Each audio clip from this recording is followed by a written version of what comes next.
The defense chiefs of 12 countries, including South Korea, the U.S., and the U.K., have condemned the violence in Myanmar after the bloodiest day since the coup last month.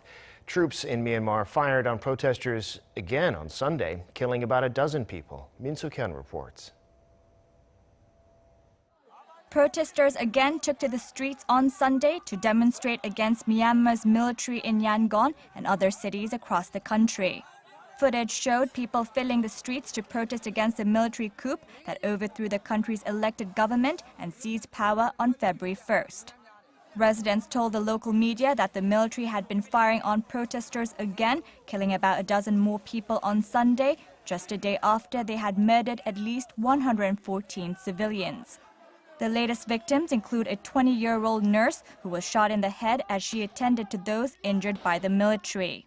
Witnesses also said security forces on Sunday opened fire on a crowd at a funeral for a 20-year-old student who was killed the previous day.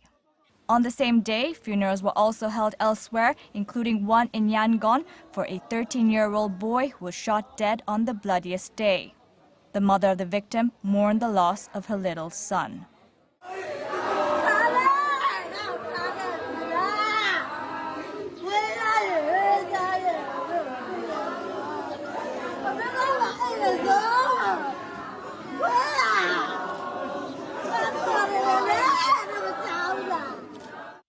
On Saturday, the day of the deadliest crackdown by the military, generals celebrated the annual Armed Forces Day. Images showed military officials walking along a red carpet smiling and others seated at large tables for dinner.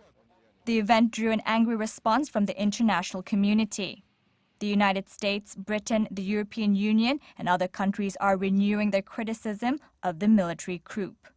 The UN Special Rapporteur for Myanmar, Tom Andrews, also said it was time for the world to take action against atrocities in Myanmar.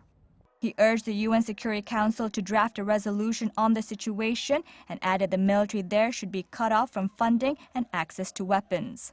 So far, at least 459 people have been killed by security forces in Myanmar, according to the Assistance Association for Political Prisoners.